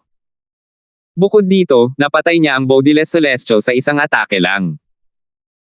Palakas ng palakas ang boses niya habang natatapos niya ang kanyang sasabihin. Matapos makinig sa mga salita ni Nympha, kumbinsido ang lahat na ang binata na nakasuot ng lila ay si Alvin. Pinag-usapan nila ang kanyang lakas, at unti-unting lumipat ang paksa sa 7 tribulation bodiless celestial mula sa Lian sect sa Skyline Realm. Kaya siya si Alvin. Hindi ko talaga inaasahan na makikilala ko si Alvin dahil sa chismis. Iniisip ko kung taglay niya ba talaga ang lakas ng isang 8 tribulation bodiless celestial gaya ng sinasabi sa chismis. Kung kasing lakas man siya ng sabi-sabi o hindi, malalaman natin sa lalong madaling panahon. Hindi mo ba nakikita ang 7 tribulation bodiless celestial na kakakuha lang ng celestial supreme treasure na nakatitig sa kanya na parang biktima? Malapit na tayong manood ng magandang palabas. Nakangising sabi ng matandang lalaki mula sa Lian sect, kaya ikaw si Alvin. Nakita kita sa pamamagitan ng mirror image kaya sa tingin ko ay chismis lamang ang chismis. Walang katotohanan dyan. Ang lakas na ipinakita mo noong pinatay mo ang aking disipulo ng sect, si Boyet, ay maihahambing sa isang 3 o 4 tribulation bodiless celestial. Lalong tumindi ang puot sa mga mata ng matanda habang nagsasalita siya. Nang makita niya ang pagpatay kay Boyet na parang salamin, nakita niya ang lakas ni Alvin. Bagamat madaling natalo ni Alvin si Boyet, malinaw na hindi kasing lakas ni Alvin ang sinasabi ng chismis. Ang mga salita ng matanda, natural lang, ay nagdulot ng pagdududa sa mga nakasaksi sa katotohanan ng chismis. Tutal, una sa lahat, karamihan sa kanila ay hindi nag-isip na totoo ang chismis. Sa ilalim ng mapagmasid na mga mata ng lahat, walang pakialam na tiningnan ni Alvin ang matanda bago dahan-daang sinabi, napakamapagmasid mo. Masasabi kong tama ka. Makikita sa kaibuturan ng mga mata ng matanda ang kanyang balak na pumatay ng sandaling iyon. Nagbabantang sabi niya, Alvin. Dahil pinatay mo si Boyet, papatayin kita ngayon at ipapadala sa impyerno para ipaghiganti siya. Pinaikit ni Alvin ang kanyang mga mata habang mahinahong sinabi, sa tingin mo ba ay makakapaghiganti ka kay Boyet?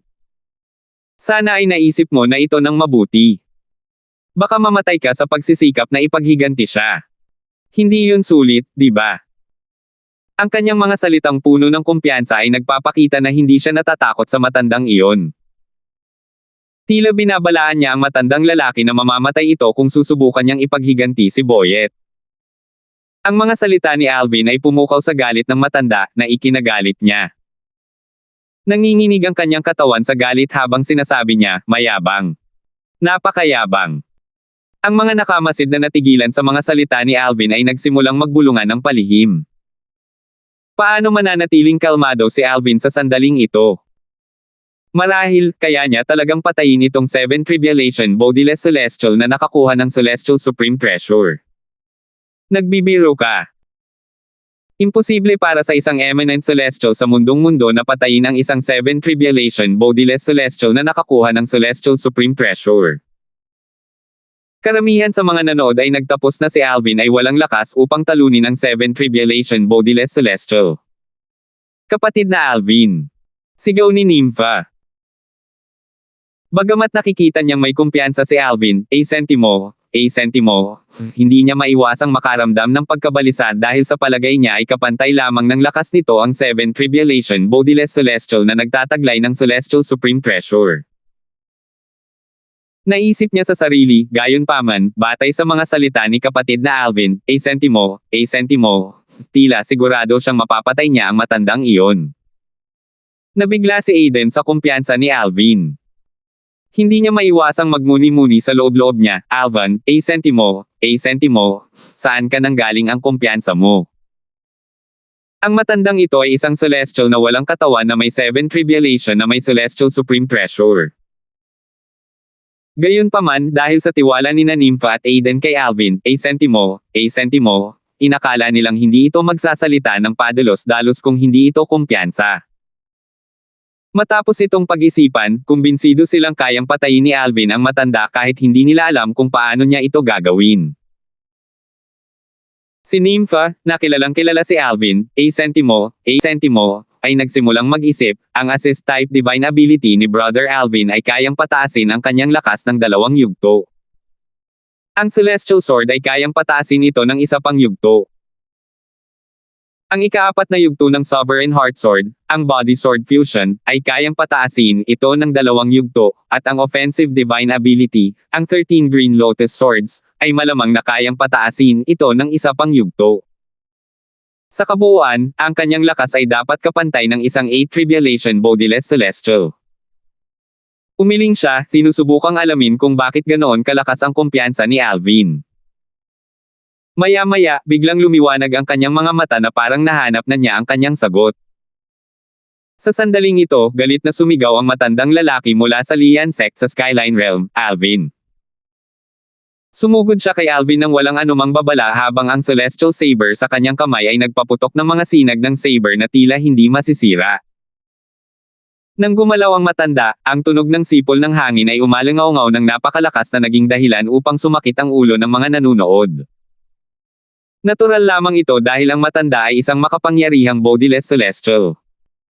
Kahit sa mga 7 Tribulation Bodiless Celestial, mas malakas siya kaysa sa mga ordinaryong 7 Tribulation Bodiless Celestial. Bukod dito, nakakuha lang siya ng Celestial Supreme Treasure. Mas lalo lamang nitong palalakasan ang kanyang lakas. Elementary Devouring Tactic. Sigaw ni Alvin, sentimo, habang ginagamit ang kanyang assist-type divine ability. Sa loob lamang ng ilang sandali, hinigop niya ang Heaven and Earth Spirit Energy sa paligid at itinaas ang kanyang lakas ng 2 yugto. Pagkatapos, malamig na kumislap ang kanyang mga mata habang patuloy niyang sinasabi, kumpletuhin ang pagsusumit ng armas. Pagkatapos magsalita ni Alvin, sentimo, isang celestial sword ang lumitaw sa hangin at naging mga sinag ng espada na umiikot sa kanyang katawan.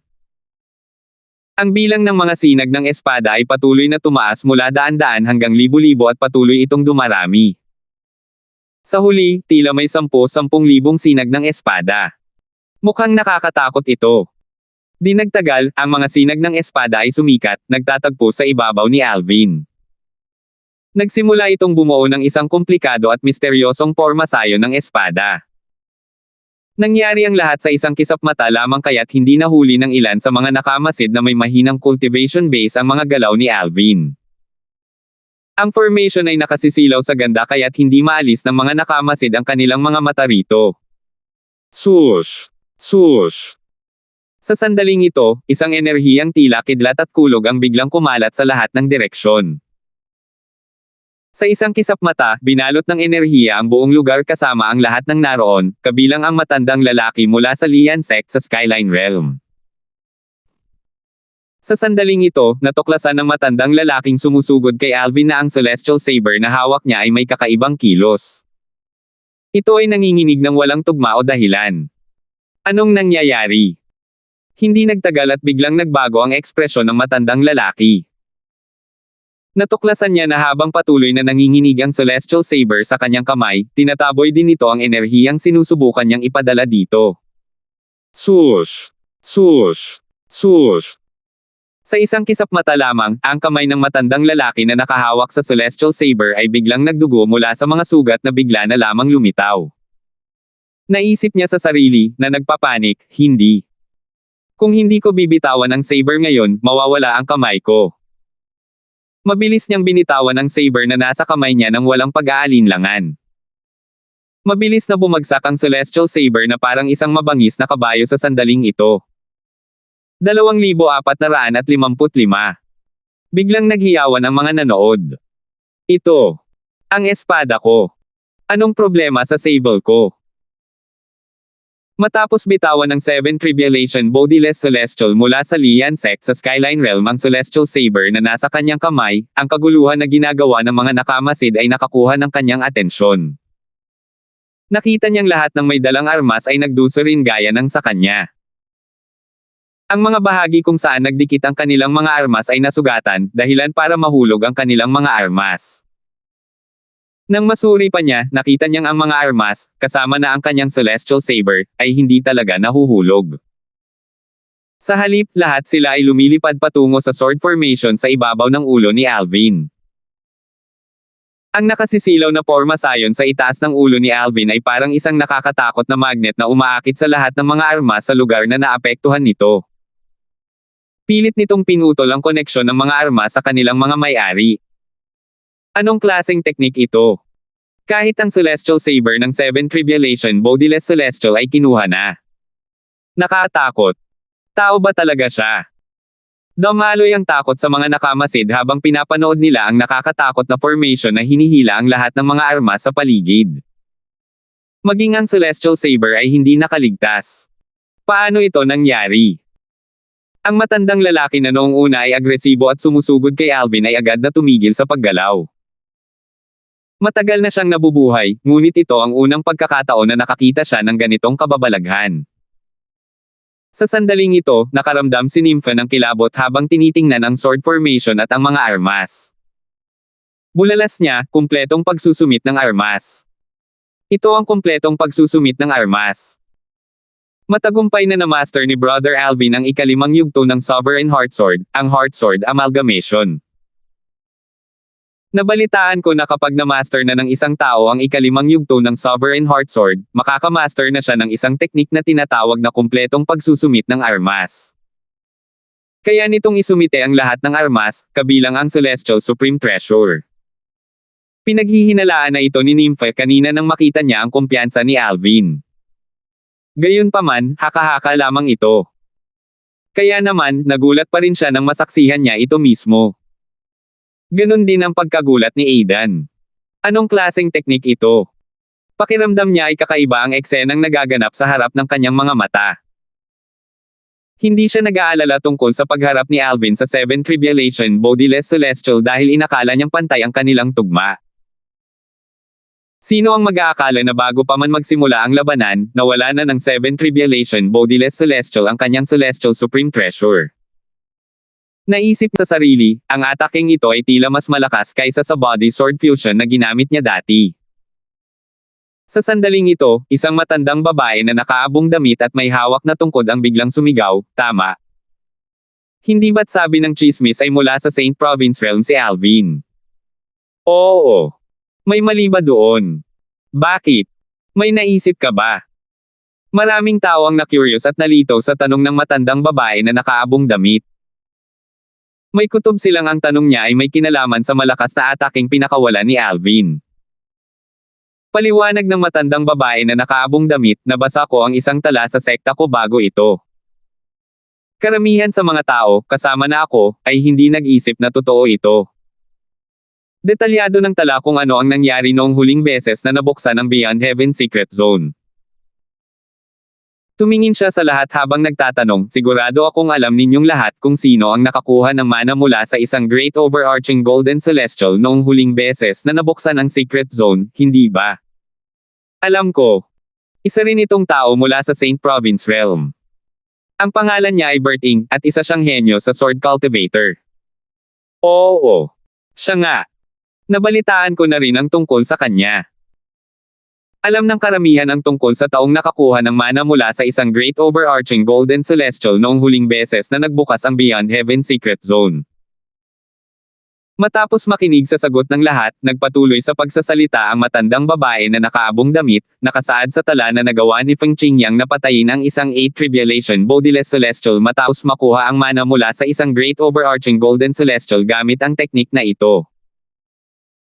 Tiningnan niya ang nakasisilaw na sword formation sa itaas ng ulo ni Alvin at sinabing, ang tala ay isinulat ng isang ninuno ng aking sekta na naruroon noong panahong iyon.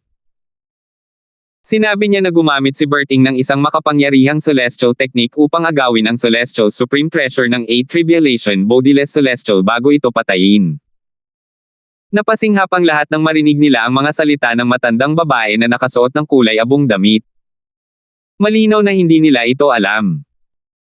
Ang huling pagkakataon na nagbukas ang Beyond Heaven Secret Zone ay humigit kumulang 100,000 taon na ang nakalilipas. Natural, maraming insidente ang nawala sa paglipas ng panahon. Karamihan sa kanila ay alam lamang na nakuha ni Berting ang mana mula sa isang Great Overarching Bodiless Celestial at pinatay ang isang 8 Tribulation Bodiless Celestial, ngunit hindi nila alam ang mga detalye. Nakatitig ang matandang babae na nakaabong damit kay Alvin habang sinasabing may konspirasyon, sina Berting at Alvin ay parehong mula sa Saint Province Realm.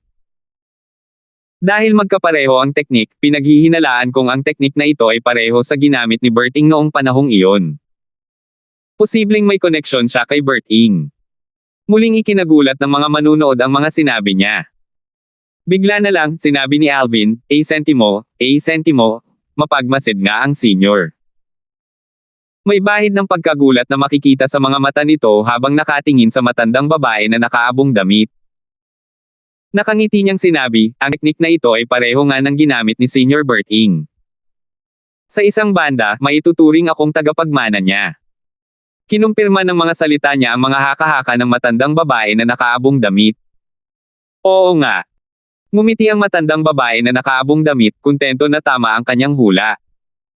Sa isang iglap, muling nagkagulo ang mga tao. Sus Mariosep. Kaya si Alvin ang tagapagmana ni Berting. Hindi ka panipaniwala. Noong huling beses na nabuksan ang Beyond Heaven Secret Zone, nakuha ni Berting ang mana mula sa isang Great Overarching Golden Celestial. At ngayon, tila malaki ang posibilidad na makuha rin ito ng kanyang tagapagmana. Bakit parang espesyal na binuksan ang Beyond Heaven Secret Zone para sa kanila? Totoo, ganoon din ang iisipin ko kung hindi lang dahil sa katotohanang alam nating ang Beyond Heaven Secret Zone ay nilikha ng isang dakilang pangkalahatang ginintoang celestial. Sige. Umalangaw-ngaw ang boses ni Alvin sa ere, na nakakuha ng atensyon ng lahat. Sush! Sush! Sush! Sush! Sush! Sush! Pagkasabi ni Alvin, sentimo, ang sword formation sa itaas niya ay mas lalong nagliwanag kaysa dati, dahilan para mapangiwi o mapapikit ang lahat. Kasabay nito, ang sword formation ay nagsimulang magpaputok ng mga sinag ng espada na patungo sa 7 Tribulation Bodiless Celestial mula sa Lian Sect sa Skyline Realm. Masama ito. Sigaw ng matanda nang makita niya ito. Kasalukuyang apektado ang kanyang paningin ng nakasisilaw na liwanag. Malabo niyang naramdaman ang napakalaking kapangyarihan mula sa atake at lubos siyang natakot. Agad na bumulwak ang enerhiya mula sa kanyang katawan nang sinubukan niyang tumakas. Huli na, sabi ni Alvin. Hindi man lang nakapag-react ang matanda nang tumama sa kanya ang mga sinag ng espada mula sa sword formation sa itaas ni Alvin, sentimo, at nilunod siya.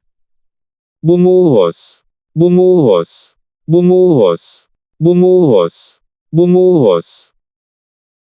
Isang sunod-sunod na malalakas na pagsabog ang umalangaw-ngaw sa hangin habang isang nakakatakot na shockwave ang kumalat sa lahat ng direksyon, na ikinasugat ng mga nanunood.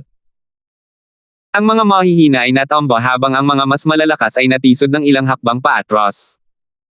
2,456. Napakalakas niya. Nakakatakot. Hindi naman mas mababa ang lakas niya kaysa sa isang 8 Tribulation Bodiless Celestial, di ba? Mukhang hindi peke ang chismis na madali niyang napatay ang 2 7 Tribulation Bodiless Celestials. Maya-maya, sa wakas ay bumalik na sa dati ang kanilang katinoan. Lahat sila ay nakaramdam ng kilabot nang maalala ang nangyari kanina. Sila ay natakot at nag-alala nang makita nila ang sword formation sa itaas ng ulo ng binata na nakasuot ng lila. Swoosh! Swoosh! Poy! Sa wakas ay humupa ang shockwave mula sa atake at naging mahinang simoy ng hangin. Lumingon ang lahat sa kinaroroonan ng Seven Tribulation Bodiless Celestial at natuklasan nilang wala na siya. Wala nang natitirang bakas sa kanya na para bang hindi siya kailanman umiral. Namatay na ang Seven Tribulation Bodiless Celestial mula sa Lian Sect. Naglaho na ang kanyang katawan at nawasak na ang kanyang kaluluwa. Swoosh! Swoosh! Swoosh! Umalangaw-ngaw sa ere ang tunog ng ihip ng hangin habang ang mga nainakaw na sandata ay sunod-sunod na bumabalik sa kanyang mga may-ari. Natural lamang, ang Celestial Saber na kasalukuyang walang may-ari ay nanatili kay Alvin. Ang kanyang Celestial Sword ay bumalik sa kanyang kamay nang mahulog ang Celestial Saber mula sa langit at nahulog din sa kanyang kamay. Itinabi niya ang dalawang Celestial Supreme Treasures at lumingon upang tumingin sa malayo. Walang sino man ang makapagsasabi kung ano ang iniisip niya sa sandaling ito. Naisip ni Alvin, Sentimo, hindi ko inaasahan na ang Heart Sword Amalgamation mula sa ikalimang yugto ng Sovereign Heart Sword ay magiging ganito kalakas. Ang Celestial Supreme Treasure, ang Submitting 10,000 Soldier Technique ay talagang makapangyarihan para agawin din ang Celestial Saber. Bagamat tiwala siya sa kanyang kakayahan, hindi niya inakalang magiging ganito kalakas ang teknik na ito. Tutal, ito ang unang beses niyang ginamit ang Submitting 10,000 Soldiers Technique matapos niyang mamaster ang ikalimang yugto ng Sovereign Heart Sword. Dati, ginamit niya ang Sword Formation at ang Formation para umatake. Hindi na kailangang sabihin, mas malakas pa ito kaysa sa Body Sword Fusion. Kung ginamit niya ang 13 Green Lotus Swords, ang kanyang kapangyarihan ay maihahambing sa isang 9 Tribulation Bodiless Celestial. Kahit na ginamit ng 7 Tribulation Bodiless Celestial na iyon ang Celestial Supreme Treasure, mapapatay pa rin siya ni Alvin nang hindi ginagamit ang 13 Green Lotus Words. Patuloy na naisip ni Alvin sa sarili, gayunpaman, talagang pinalad ako. Sino ang mag-aakala na makakabisado ko ang ikalimang yugto ng Sovereign Heart Sword, ang Heart Sword Amalgamation, dahil sa kaliwanagan mula kay Levi, ang Green Lotus Sword Celestial. Matapos malampasan ang ikasyam na hamon sa Heaven Rank Treasure Vault, hindi niya inaasahan na ang maliit na mana mula kay Levi ay makakatulong sa kanya na makabisado ang ikalimang yugto ng Sovereign Heart Sword. Noong una, hindi siya interesado sa maliit na mana na naiwan ni Levi dahil hindi ito kapaki-pakinabang para sa kanyang pagsasanay sa espada ngunit kahit papaano ay nakatulong ito sa kanya na makabisado ang ikalimang yugto ng Sovereign Heart Sword. Nang bumalik sa kanyang katinoan si Alvin, Sentimo, tiningnan niya ang lahat habang ang mga kamay ay nasa likod niya habang nagtatanong, kukunin ko itong Celestial Saber, walang may problema rito, di ba? Nang marinig ng lahat ang kanyang salita, pinilit nilang ngumiti, tanda ng kanilang pagsang-ayon. Bakit pa niya hinihingi ang opinyon natin? Maglalakas loob ba tayong magbigay ng opinyon matapos nating masaksihan ang nangyari? Wala sa mga nakamasid ang may balak na agawin ang Celestial Supreme Treasure mula sa 7 Tribulation Bodiless Celestial mula sa Lian Sect, lalo na si Alvin na madaling nakapatay sa kanya. Maya-maya pa, may sumagot ng may sigla habang ikinakaway niya ang kanyang kamay. Mapaglamang ang kanyang tono. Hindi. Wala kaming pakialam. Tanging isang master na katulad mo ang angkop na magmay-ari ng Celestial Saber na iyan. Lahat kami ay naghahangad na ikaw ang magmay-ari ng Celestial Saber na iyan. Oo, iyan ang iniisip namin. Talagang karapat-dapat kay Master Alvin ang Celestial Supreme Treasure na ito. Hindi nagtagal at sinundan ng karamihan ang mga yapot ng taong nagsalita at nagsimulang purihin si Alvin. Hindi pinansin ni Alvin ang kanilang mga sinabi, tumingin siya kina Nympha at Aiden bago sinabing, Nympha, Aiden, tara na. Walang pag-aaksaya ng oras, umalis si Alvin at ang dalawa niyang kasama sa lugar kung saan nakaturo ang Feng Shui Compass. Matapos mapanood si Alvin at ang kanyang mga kasama na umalis, nakahinga ng maluwag ang mga nanood. Nakakatakot si Alvin, sabi ng isang 5 Tribulation Bodiless Celestial, takot pa rin, gamit ang lakas niya, kahit magtulungan tayo kahit napakarami natin sa paligid, kaya niya pa rin tayong patayin sa isang pitik lang ng mga daliri niya. Alvin, nakakatakot siya. Syempre naman yan. Napatay niya ang isang 7 Tribulation Bodiless Celestial sa isang atake lang. Hindi sinabi ng mga chismis kanina kung ang mga napatay niyang 7 Tribulation Bodiless Celestials ay nagtataglay ng Celestial Supreme Treasure, ngunit ang 7 Tribulation Bodiless Celestial na ito ay mayroong Celestial Supreme Treasure at ang kanyang lakas ay halos kapantay ng isang 8 Tribulation Bodiless Celestial. Gayunpaman, pinatay niya siya nang hindi man lang kumukurap. Ano ang teknik na ginamit niya? Nagawa pa niyang agawin ang Celestial Supreme Treasure ng napakadali. Ang lakas niya ay talagang nakakatakot. Iniisip ko kung anong teknik ang ginamit ng henyong sword cultivator mula sa Saint Province Rim, si Bert Ing, nang makuha niya ang mana mula sa Great Overarching Golden Celestial. Sa palagay ko sila lang ang makakaalam kung ano iyon. Gayunpaman, walang duda na ang teknik na ito ay isang makapangyarihang celestial technique.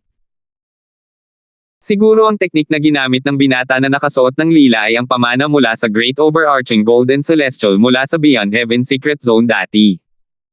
Posible yan.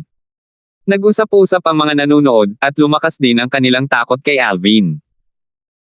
Sa tingin mo ba ay nakuha na ni Alvin ang mana mula sa isang Great Overarching Gold Celestial? Tanong ng isang tao sa karamihan. Malamang na malamang. May sumagot, sentimo, oo, kung hindi, paano siya magiging ganito kalakas? Sentimo. Iilan lamang ang nanatiling tahimik. Ang mga taong ito ay may kaunting kaalaman tungkol sa mana mula sa isang dakilang pangkalahatang ginto sa langit. Nakakuha sila ng mga pahiwatig mula sa mga imbakan ng kayamanan na nasa antas ng tao at nakatanggap ng mga feng shui compass. Kung nakuha ni Alvin ang mana, agad na titigil sa paggana ang kanilang mga compass. Dahil gumagana pa rin ang kanilang mga compass, alam nilang walang duda na wala pang nakakuha ng mana mula sa isang dakilang pangkalahatang ginto sa langit. Pagkalipas ng halos isang oras, isa-isang nagsiyalisan ang mga nanood. Hindi nagtagal at muling kumalat ang nangyari ngayon sa Beyond Heaven Secret Zone. Napatay ni Alvin ang isang 7 Tribulation Bodiless Celestial ng Lian sect mula sa Skyline Realm. At iyon ay bago niya inagaw ang Celestial Supreme Treasure. Sa isang lugar sa lihim na zona ng higit pa sa langit.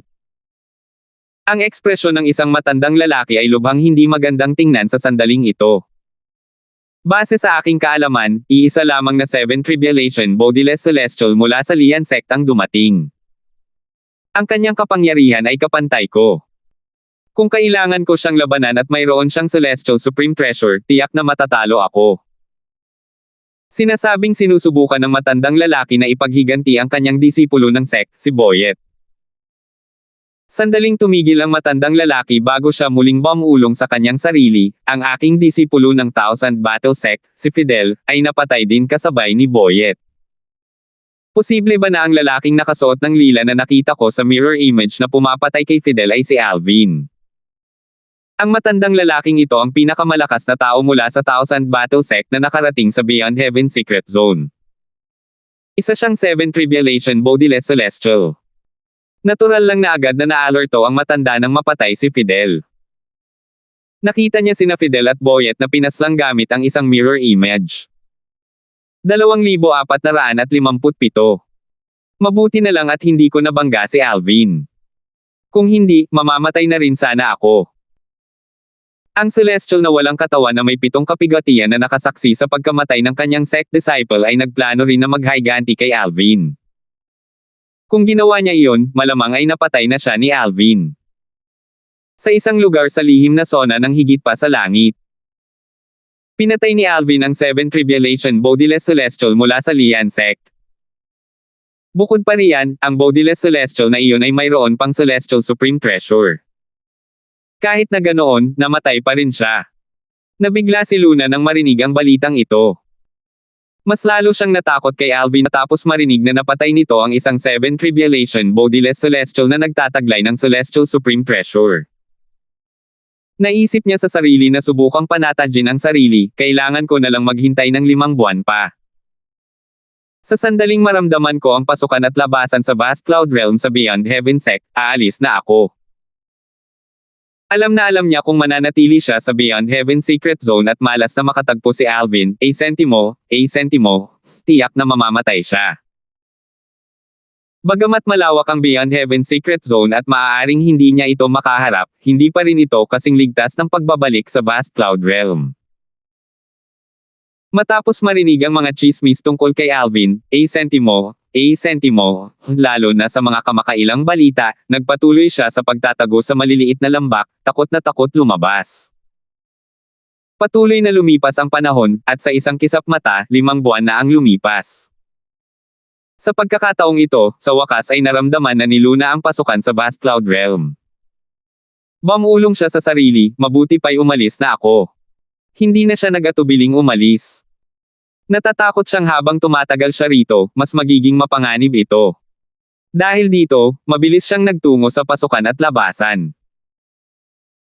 Habang naglalakbay patungo sa pasukan at labasan ng vast cloud realm, sinubukan ni Luna na aliwin ang sarili, bagamat wala akong nakuha sa Beyond Heaven Secret Zone, mabuti pa rin na nakapasok ako rito at nakita ang lugar na ito gamit ang sarili kong mga mata. Hindi ito pagsasayang ng oras. Maya-maya, tuwang-tuwa na bulas ni Luna, malapit na ako. Malinaw niyang nararamdaman ang pasukan at labasan sa vast cloud realm sa sandaling ito. Nang makita ni Luna ang isang itim na butas na nakatago sa likod ng makapal na hamog, agad na nagliwanag ang kanyang mga mata. Sa isang iglap, binilisan niya ang kanyang bilis at tumakbo patungo sa itim na butas. Papasok na sana si Luna sa black hole nang bigla siyang nakarinig ng ingay. Parang may sumabog sa tabi niya. Kumabog ng malakas ang puso niya at biglang nagbago ang ekspresyon ng mukha niya habang sinusubukan niyang bilasan muli ang kanyang pagtakbo. Papasok na sana siya sa black hole. Boom! Bago pa man makapasok si Luna sa black hole, isa na namang pagsabog ang muling umalangaw-ngaw. Di nagtagal, natuklasan niya ang isang napakalaking bakas ng palad na nabuo ng enerhiya na bumalot sa kanya. Hindi siya tinamaan ng palad at pinatay. Sa halip, ikinulong siya nito sa isang bilangguan na gawa sa mga daliri.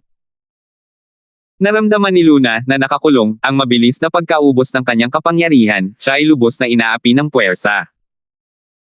Hindi nagtagal ay natuklasan niya na hindi niya kayang gamitin ang enerhiya sa kanyang katawan. Agad na nawala ng kulay ang kanyang mukha. Habang nakatingin si Luna sa itim na butas na halos abot kamay na niya, bulong niya sa sarili, napakalapit. Malapit na akong umalis. Malapit ka nang umalis. Luna, hindi ka ba masyadong inosente? Kahit pumasok ka pa sa black hole, sa tingin mo ba hindi ka namin masusundan? Isang magandang dalaga ang nagsalita.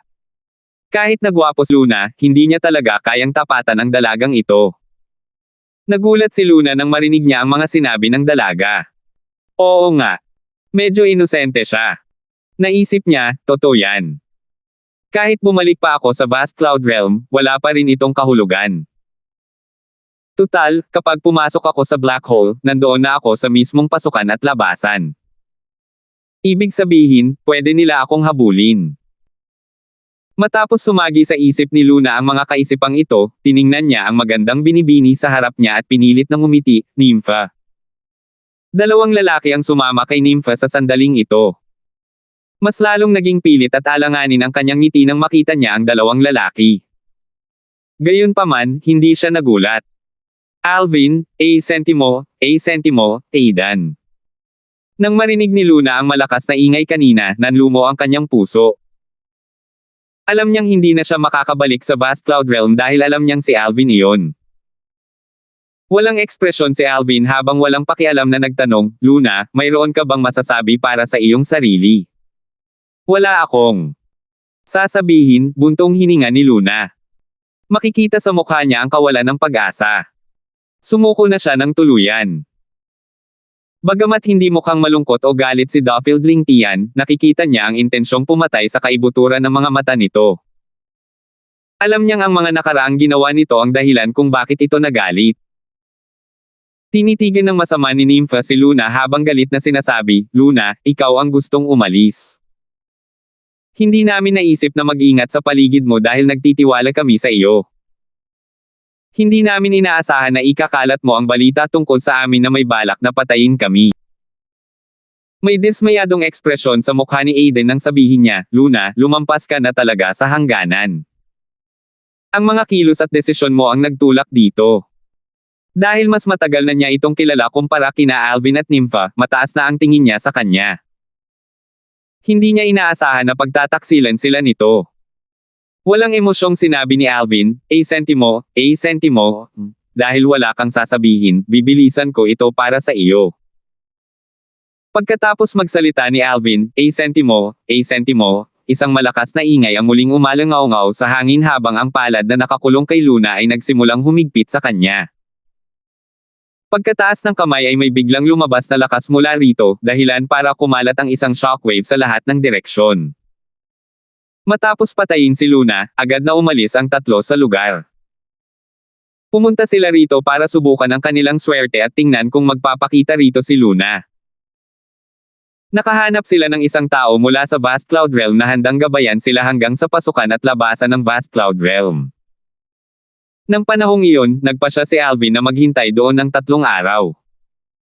Kung hindi darating si Luna pagkalipas ng 3 araw, aalis na sila. Tiyak na nandito si Luna, ngunit hindi siya 100% sigurado. Kaya naman, nagpasya siyang maghintay ng 3 araw.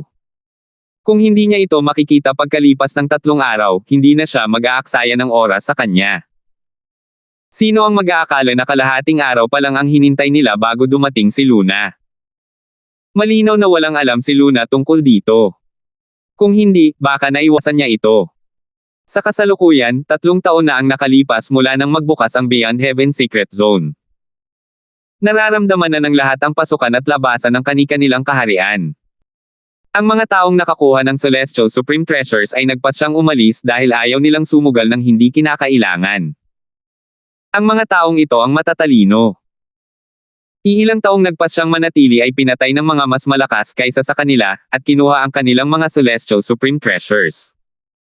Karaniwan na ang mga ganitong bagay sa Beyond Heaven Secret Zone. Habang lumilipas ang panahon, parami ng parami ang nakakakuha ng mga pahiwatig mula sa mga imbakan ng kayamanan na nasa ranggo ng tao at ng langit, papalapit ng papalapit sa lokasyon ng mana mula sa isang great overarching gold celestial. Sa isang lugar sa Beyond Heaven Secret Zone na nababalot ng makapal na hamog. Sa nakalipas na 3 taon, maraming tao ang aksidenteng nakapasok dito at naligaw. Natuntun lamang nila ang daan palabas nang maramdaman nila ang pasukan at labasan ng kani-kanilang kaharian. Lahat sila ay ayaw nang gumugol pa ng kahit 1 minuto rito dahil sa traumang dinanas kaya agad silang umalis. Salamat po at sinamahan ninyo ako, ingat lagi mga master.